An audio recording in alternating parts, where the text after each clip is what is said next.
Bienvenidos a La Hora del Museo, el podcast del Museo Histórico Nacional. Identidad, cultura, patrimonio y más. Soy Rocío Muñoz y te invito a un encuentro diario con la historia y sus protagonistas.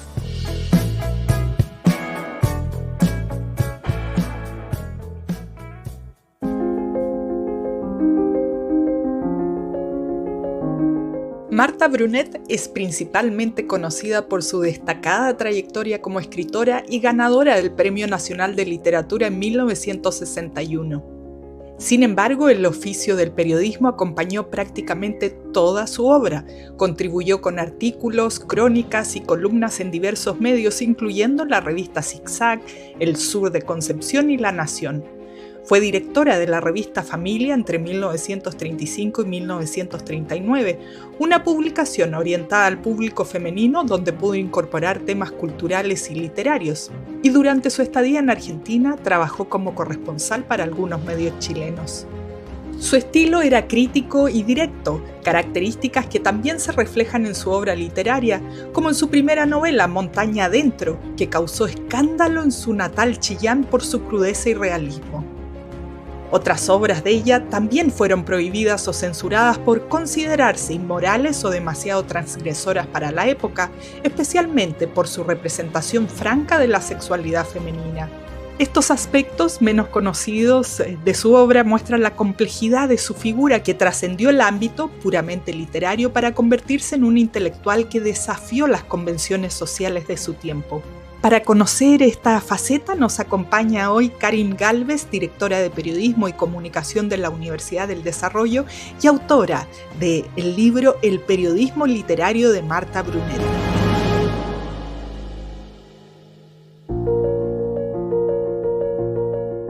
Hola Karin, ¿cómo estás? Qué gusto tenerte aquí en La Hora del Museo para conversar de una gran mujer, colega de nosotras además, Marta Brunet. Así que encantada de tenerte aquí, gracias por aceptar esta invitación a conocer una gran personaje de nuestra historia y gracias por aceptar esta invitación, como decía, desde el Museo Histórico Nacional.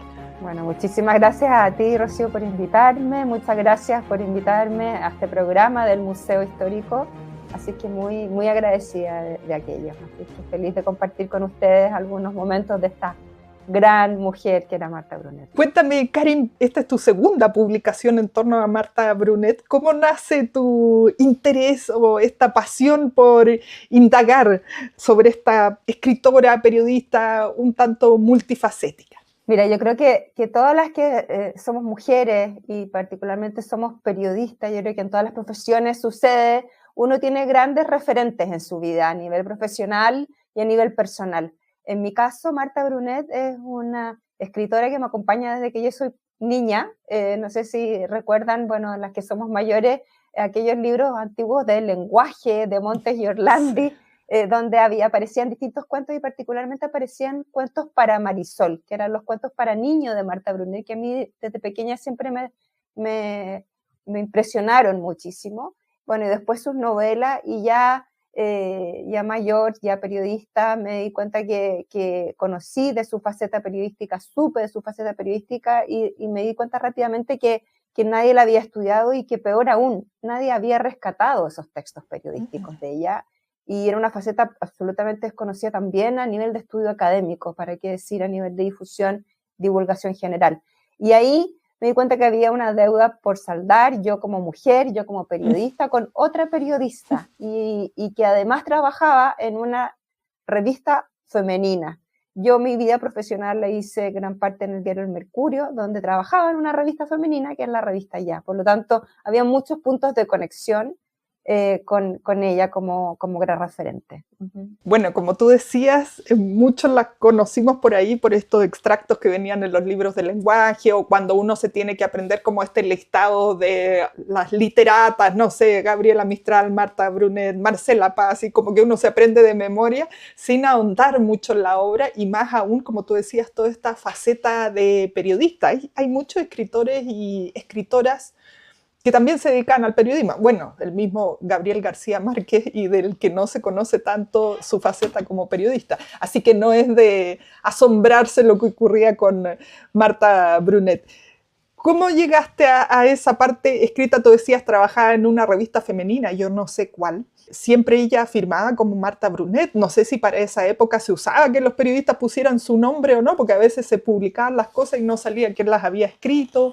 Bueno, yo creo que Marta Brunet es más una figura bien especial desde el punto de vista también de su literatura y su narrativa. De hecho, como tú dices, junto con Gabriela Mistral, con Marcela Paz, con Demel Altita ahora, es una de las pocas mujeres, Isabel Allende, que han recibido el Premio Nacional de Literatura. Y cuando ella recibe el Premio Nacional de Literatura en el año 61, se dan cuenta acá en Chile que hay muy poca de su obra narrativa impresa. Y se reimprimen en sus obras completas en el año 63, y ahí pasa desde el año 63 hasta el 2014, casi, no sé, 50 años, 40 años, en que además su literatura fue muy poco difundida. Y en 2014, un gran nombre y una gran académica que es Natalia Cisterna, de la Universidad de Chile, publica el primer tomo con su obra narrativa, que es una edición crítica. Pero que no considera la obra periodística. Y bueno, y ahí coincidió que yo empecé a buscar estos escritos de ella en la Biblioteca Nacional, perdido, y Marta Brunet comienza a escribir como periodista en su Chillán natal, estamos hablando del año 1920, donde firma primero como Marta Brunet en algunos textos, MB, mejor dicho, no como Marta Brunet, porque Mara era muy joven, en una sociedad que era provinciana, muy conservadora, y luego firma como Miriam, como un seudónimo. Y a lo largo de su carrera, después ya cuando vuelve, se instala en Santiago a lanzar su carrera literaria y periodística al mismo tiempo, ella firma indistintamente como MB, como Marta Brunet a veces, o como con distintos seudónimos. Como ya abandona el seudónimo de Miriam y toma el seudónimo de la hermanita hormiga para las recetas de cocina, el seudónimo de Isabel de Santillana, como un hombre castizo, mujer casada, para sus columnas sobre reivindicaciones de derechos femeninos. Y además, en paralelo, ella trabaja en otra revista que se llamaba Ecrán, que probablemente también algunas personas de los auditores le recordarán, una gran revista de cinematografía, donde tiene una columna que firma como Aladina, que es otro seudónimo, que es un seudónimo donde ya hace columnas mucho más juguetonas, bastante lúdicas. Entonces juego con estos seudónimos y según el tipo de texto que ella publica también con el seudónimo. Y es bien interesante porque ella asume primero como redactora en la revista Familia, que es una revista femenina muy clásica, dirigida a la mujer conservadora, de editorial Zigzag, donde ella rápidamente asume como directora.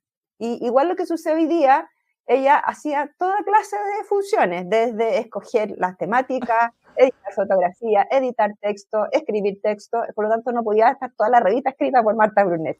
Entonces, unas editoriales donde firma como Isabel de Santillana, los de cocina como la hermanita hormiga y otros como Marta Brunet. Y bueno, la hermanita hormiga, además, ella son previos, en el año 35, si estoy bien, publica un tratado de cocina, tratado de culinario, donde firma como hermanita hormiga, en el año 31, perdón.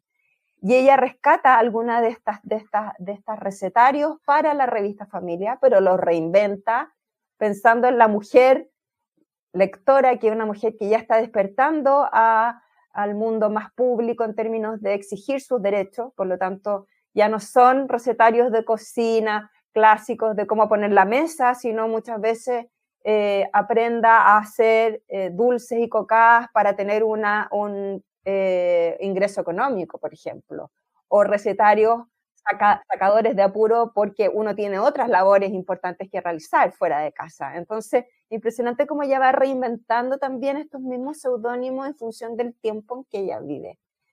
Bueno, yo planteo que ella es la primera periodista moderna chilena, por lo mismo, Totalmente. Porque efectivamente hace labores de redacción, de fotografía, de edición, escribe columnas de cocina, escribe editoriales, reportajes, bien interesante, crónica, muchas entrevistas también.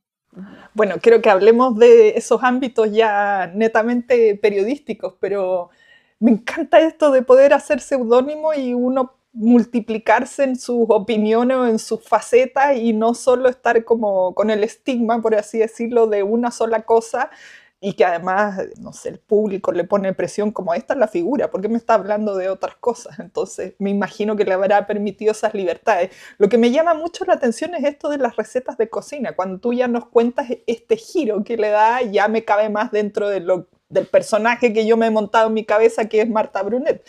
Jamás me lo hubiera imaginado escribiendo sobre cocina o sobre recetas de cocina. Es súper interesante que tú digas eso, porque uno tiende a pensar también en Marta Brunet, Premio Nacional de Literatura. Su obra narrativa es una obra que es muy recia, de hecho tan recia que su primera novela, Montaña Adentro, en este afán machista también chileno, del patriarcado chileno de principios, que es muy potente en la escena cultural, se duda que haya sido escrita por una mujer, porque está muy bien escrito, por lo tanto, ella era una persona poco conocida en la escena cultural chilena, santiaguina, entonces, y se encasilla, además, su primera obra en la corriente criollista, y ella después sale un poco con su obra narrativa de esa corriente, y eso a los críticos no les gusta tanto, y toda su obra narrativa tiene un registro bien distinto hasta Marta Brunet, periodista. Marta Brunet, periodista, es una Marta Brunet que se da muchas más libertades, y el uso seudónimo también le permite tener más libertad y distintos registros. Era una mujer muy alegre, de hecho, en toda su fotografía ella siempre aparece sonriente. Una mujer con mucho humor, muy deslenguada, y los seudónimos le permiten entrar a distintos mundos que desde este estereotipo de escritora seria tal vez no podría haber entrado, como por ejemplo al mundo de la cocina, al mundo del cine. Algunas columnas son divertidísimas, donde habla de, no sé si es mejor Eva Gardner o Katharine Hepburn, escojan lectores, o sea, cosas muy divertidas que pueden ser de repente muy superficiales para algunos, pero que ella se permite opinar de toda clase de temas.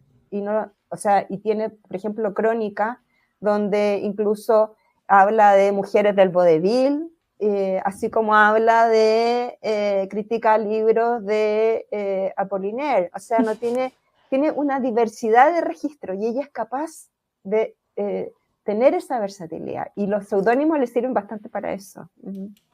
Bueno, y hay como por debajo de todo esto una línea de ella que es de alguna manera, no sé, poniéndolo en términos de ahora, más feminista o de abogar por los derechos de las mujeres, ya sea a través de cosas tan tradicionales como recetas de cocina o lo que tú mencionabas, que se pone este nombre como si fuera una mujer tradicional, casada.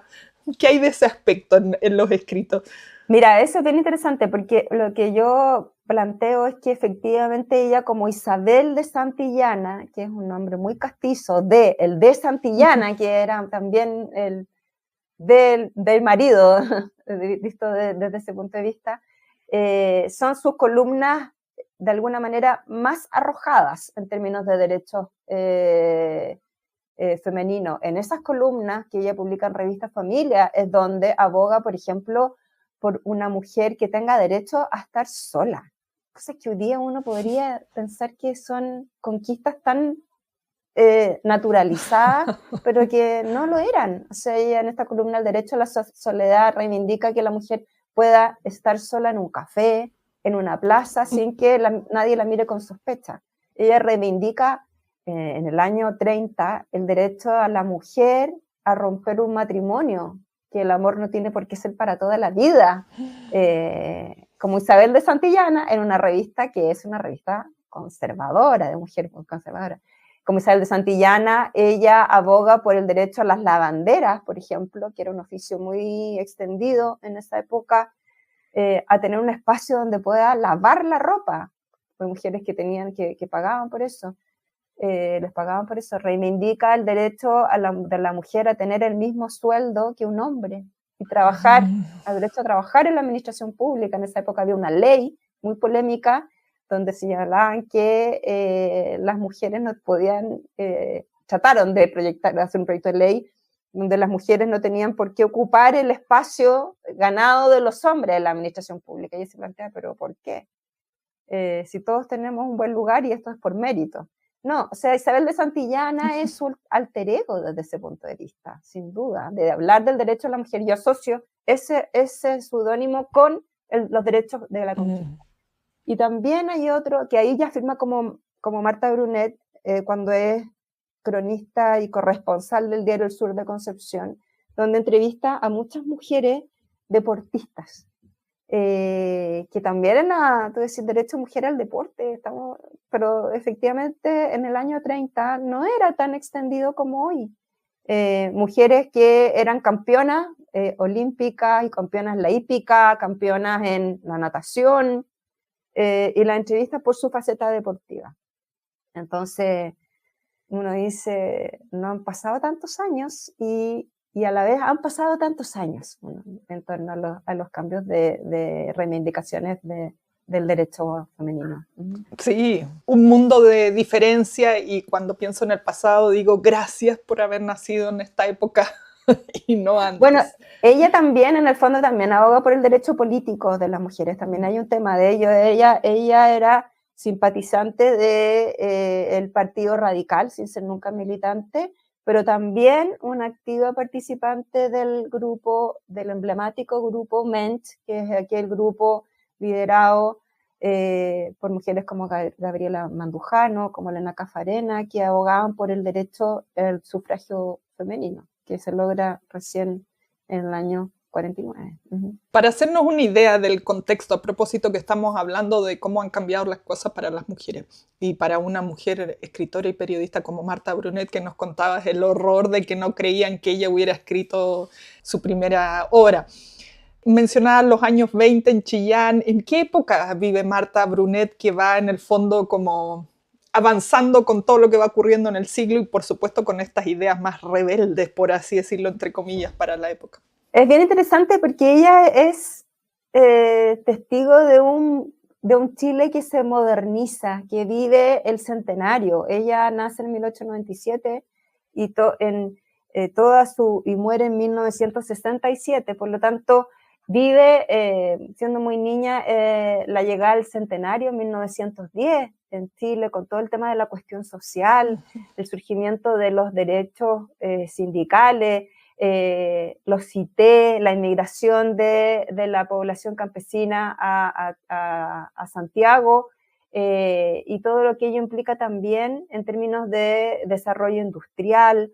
Hay un desarrollo tecnológico muy interesante y que también propicia el tema de las comunicaciones, el cinematógrafo, la radio, la irrupción de la prensa de masa, la llegada de periódicos, de revistas. Entonces, hay mucho, es un proceso de modernización muy fuerte que vive Chile a principios del siglo, y que Marta Brunet es testigo de aquello y una protagonista. Ella pasa sus primeros años en Chillán, nace en Chillán, en la región del Ñuble, donde era de una familia burguesa, de un padre inmigrante, de una madre inmigrante, de un padre comerciante, dueño de un fondo, y que con el tiempo lamentablemente se empobrece, una madre muy enferma, con trastornos del ánimo, fíjate, mira, eso también es bien interesante, y que ella, de hecho, con el tiempo Marta no se hace cargo mucho de su madre también. Entonces, su primer año son de mucha riqueza en términos intelectuales también, gracias al poder de su padre económico. De hecho, a los 14 años ella puede hacer estos viajes iniciáticos de 4 años en Europa, donde conoce, va a conciertos, respira la intelectualidad, pero ya a los 20 años ella ya viaja a Santiago a hacerse una carrera literaria y su padre ya se empobrece, su padre fallece tiempo después. Entonces ella, la verdad es que es una mujer que termina siendo independiente económicamente también, y coincide con la llegada de una burguesía ilustrada, una clase media ilustrada, provinciana. Tenemos Pablo Neruda, Gabriela Mistral, Pablo de Roca. Ella es un poco menor, pero en el fondo ve todo este movimiento. Y y los Daniel de la Vega, Joaquín Edwards Bello, un movimiento muy interesante en términos letrados en Santiago, que ella se suma a eso. Y bueno, en el fondo ve el gobierno de Alessandri, el gobierno Ibáñez y los gobiernos radicales, con los cuales ella tiene una especial cercanía. De hecho, ella deja en algún minuto el periodismo bastante en pausa porque tiene una carrera diplomática como cónsul, por los, como militante, no militante, simpatizante de los radicales. Entonces, de todo ese cambio político, cultural, social, un momento también en que en Chile aparecen los movimientos feministas muy fuertemente en pro de los derechos de la mujer. Entonces, hay una explosión en Chile desde el año 1900 hasta el año 60, muy fuerte, de un cambio muy rápido que ella es testigo y escribe de eso. Bueno, me llama la atención esto último que decías, que deja un poco en pausa el periodismo porque va a trabajar como cónsul o va fuera de Chile. Claro, ahí ya es como incompatible, pero eso no es para siempre. O sea, aquí es un poco como nunca deja de ser escritora o periodista. No sé qué ocurre después de eso. Es como también Gabriela Mistral también fue cónsul, pero nunca dejó de dedicarse a la escritura.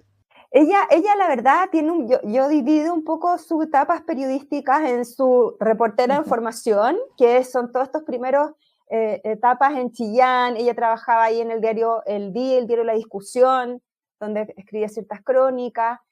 Luego ella viaja, se traslada a Santiago y ahí es donde es corresponsal del diario El Sur de Concepción, donde tiene una sección semanal donde entrevista a Claudio Arrau, a María Monbel, a todos los personajes de su época que están en Santiago, donde tiene una sección que se llama Caleidoscopio.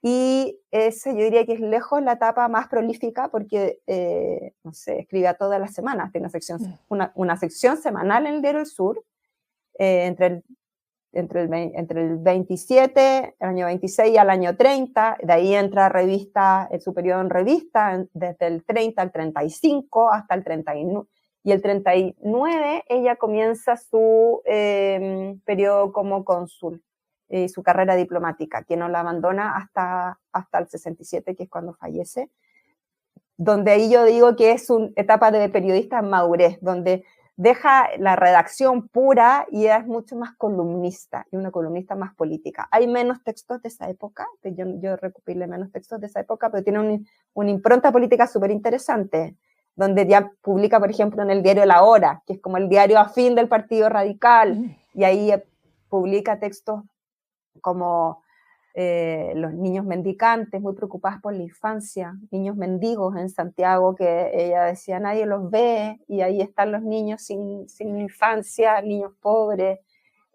Mucho también texto relacionado con cultura en términos de pedir subsidios culturales para los artistas.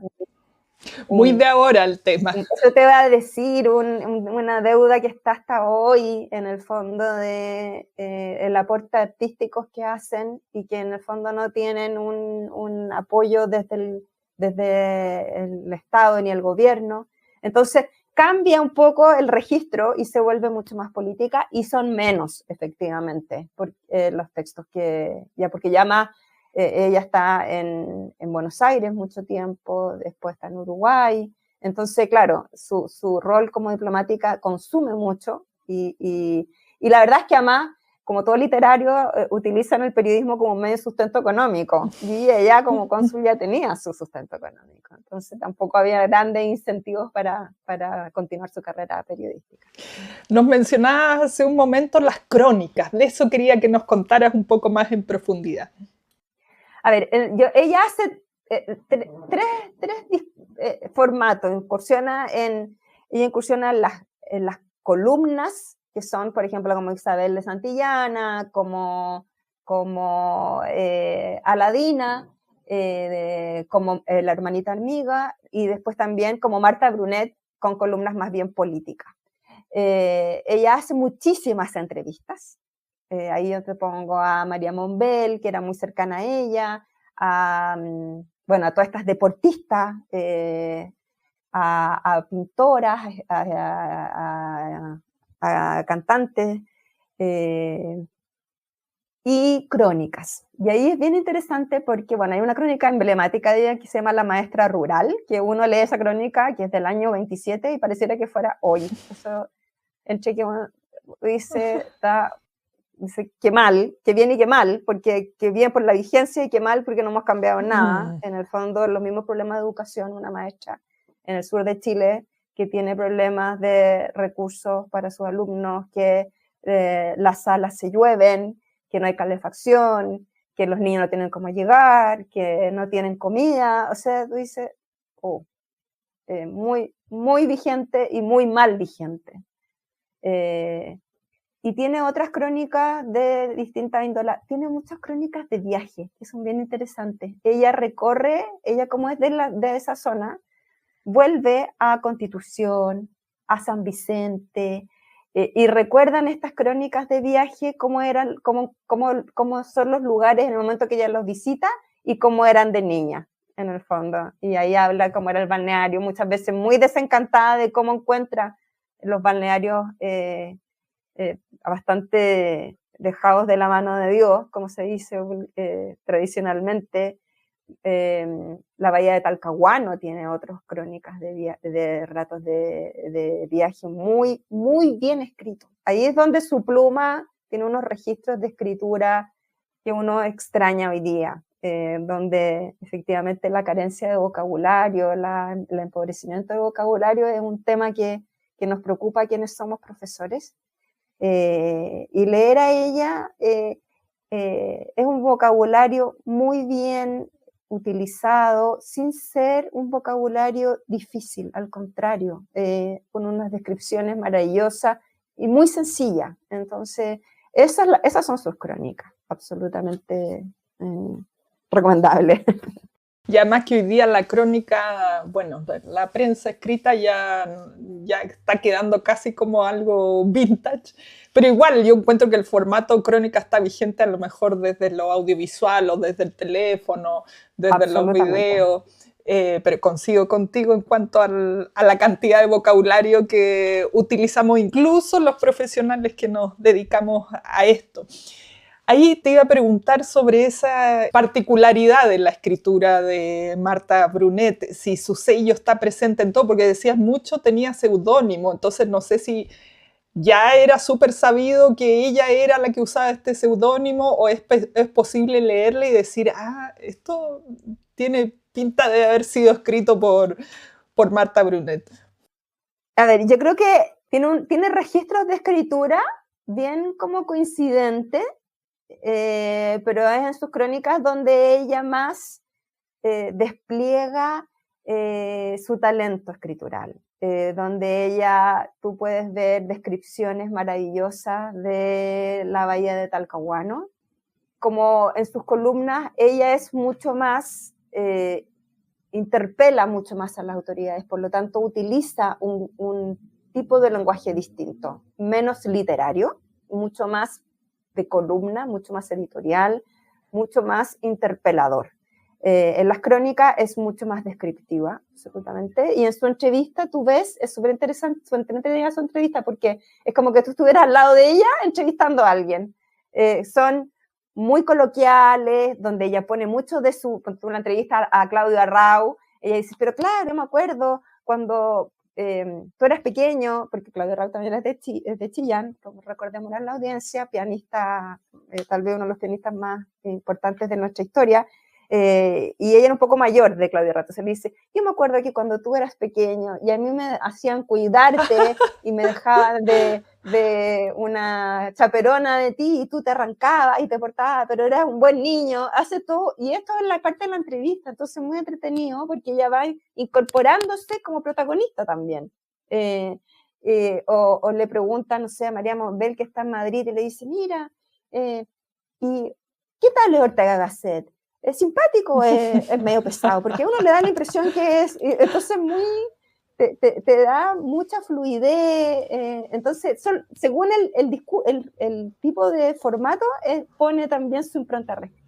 Entonces así como identificarle, yo creo que no sé si está tan claro, pero sí que en cada uno de sus escritos, según el formato, ella pone una impronta distinta. Qué entretenido, qué espectacular, porque a veces uno se imagina como los escritos más antiguos, o sea, me refiero que no son de ahora, más formales o un poco difíciles de leer o de llegar. No, o sea, y de hecho ella, lo que sí, en algunos escritos, ella también hace, ellos no, en eso no están publicados, y estoy tratando de poder, en el próximo proyecto, tiene muchos escritos de belleza y de moda. O sea, imagínate Marta Brunet de eso, y sabía kilos, y sabía muchísimo técnicamente de moda.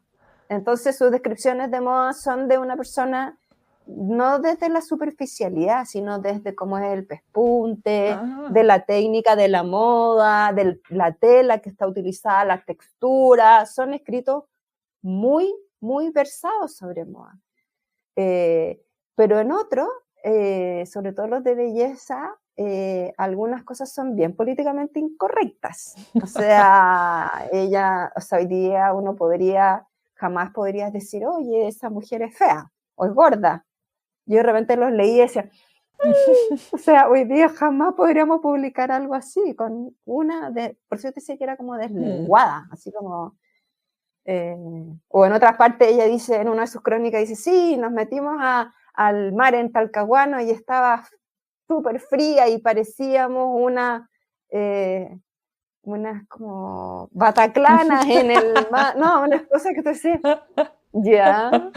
Bueno, ese es su sello, lo que la hace entretenida seguir leyéndola hoy día, tantos años después. Y uno, no sé, las fotos, vuelvo a los referentes que tenemos quienes no nos hemos dedicado a investigarla en profundidad, pero siempre muy sobria o de negro, o será porque las fotos son en blanco y negro, y sus lentes, que es su característica. ¿Hay alguna razón por la que siempre andaba con esos lentes? ¿Sabes tú? Así me preguntan harto. Todas las fotos de ella son con lentes y era porque ella era miope. Su familia tenía miopía y ella veía muy poco. Entonces, por eso usaba anteojos. Y ella se opera en el año 61, viaja a Barcelona a operarse, y yo creo que eso también hace que sus crónicas sean tan maravillosamente bien escritas, porque ella capta con otros sentidos, no es solo la vista. La vista para ella es un tema, y lo cuentan algunas. Entonces ella cuenta lo que escucha, lo que toca, lo que gusta. Sus 5 sentidos están ahí y eso le da muchísima riqueza a su escrito. Y esa otra lección yo encuentro para todos nosotros, que ocupamos tan poco los otros sentidos. Ya. En esta época donde es puro ver pantalla.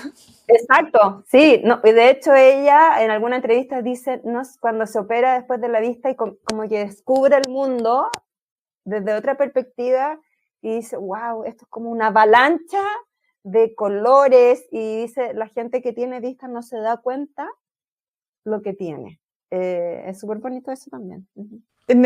Bueno, decíamos que Marta Brunet vive hasta el año 67. ¿Ya era esta gran figura Marta Brunet o empieza a tomar más peso, se le empieza a reconocer más, como muchas veces pasa una vez que ella muere? A ver, ella, bueno, ya es premio nacional de literatura el año 61 y curiosamente se lo dieron a ella y no a María Luisa Bombal en ese mismo año, que era su competidora, porque María Luisa Bombal, lo que dijo el jurado, era que había estado muy poco en Chile, entonces tenía muy poca producción. Y no se lo dan al principio, hay varias rondas hasta que le dan el Premio Nacional de Literatura, pero era una escritora que había sido bien invisibilizada, tanto que, como te decía, no tenía, su narrativa no gozaba de grandes impresiones. Y de hecho le dan el Premio Nacional de Literatura y se dan cuenta que hay muy pocos libros editados de ella. Entonces ahí es donde aparece este fragor, dice, tenemos que editar sus obras completas, que aparece en el 63. Y del 63 al 2014 se reimprime muy poco, muy poco.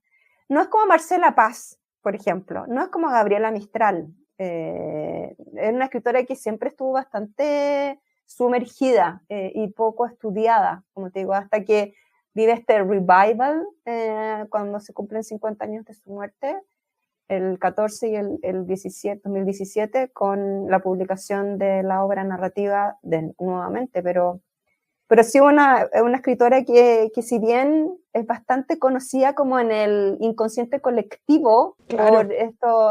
por estos libros que uno veía, estos cuentos para Marisol, no, una escritora que estuvo siempre muy en primera línea. Yo diría que al contrario, estuvo bastante invisibilizada. Y tal vez sigue estándolo un poco. Bueno, por eso estamos conversando hoy día contigo y al menos nosotras desde nuestra perspectiva encantadas con este rescate del aspecto periodístico que no siempre va de la mano el talento literario con una buena producción periodística. Karin, antes de despedirnos quería preguntarte, aprovechando que tú te dedicas a la docencia, que estás en el ámbito académico, hay tantas cosas que dicen de los periodistas hoy en día, el público, ¿no? Que ya no gozan del respeto que solían tener como los grandes intelectuales de la sociedad o en fin. ¿Qué de Marta Brunet podemos enseñar o sería bueno volver a traer? Sobre todo, pienso yo, en el ámbito de la redacción o incluso de las crónicas, que hoy es un formato, como decía, un poco que se ha perdido, como que pudiéramos traspasar a las nuevas generaciones de periodistas de Marta Brunet. A ver, yo creo que primero hay muchas mujeres que merecen ser visibilizadas, que son periodistas. Bueno, Marta Brunet es la primera, esperemos que haya mucho más trabajo en relación a eso, precisamente para que las nuevas generaciones comprendan la importancia de la historia, de dónde venimos, desde el punto de vista de la disciplina, que es una disciplina muy joven. Sabemos que las escuelas de periodismo son de los años 50 solamente, donde además hoy día tenemos tanta inmediatez, para las generaciones muy jóvenes muy raro que uno les hable de grandes periodistas, primero en prensa escrita, que ya nadie lee o muy pocas personas leen en papel o periódicos propiamente tales. Entonces, yo creo que primero el valor de la profesión, de lo que yo decía, de que ella estaba en todo el proceso productivo, y eso es un periodismo moderno muy, muy vigente hoy, y a pesar de estar en todo ese proceso productivo editorial, le daba gran importancia a la buena escritura y al valor del periodismo. O sea, ella, no digo, interpelaba a la autoridad y le decía: don Pedro, por Pedro Aguirre Cerda, ponga subsidios a los artistas. En el fondo, tener conciencia del espacio privilegiado que uno tiene como periodista serio y riguroso, porque yo tengo de otros pseudo profesionales del periodismo, digamos, el valor y la responsabilidad que implica. Y eso es súper importante, por un lado. Yo creo que Marta Brunet tenía mucha conciencia de aquello. Y por otro lado, la versatilidad de cambiar de registros de escritura, de ser capaz de... Ella tenía independencia económica, una mujer soltera que se mantenía a través del periodismo y así hizo una carrera periodística súper prolífica, que es una carrera muy valiosa, muy necesaria, y con un registro de escritura que de verdad yo creo que sin duda es el mayor legado que podemos entregar a las nuevas generaciones. La importancia de escribir y comunicarnos bien, de enriquecer la comunicación, o sea, de trabajar por una buena comunicación, una comunicación que sea digna, que sea respetuosa y que sea también estética, encuentro yo. Esta última palabra me gustó, que sea estética, porque hoy día de repente en el apuro, que la inmediatez, se van perdiendo todas esas otras cosas que hay que tener en cuenta.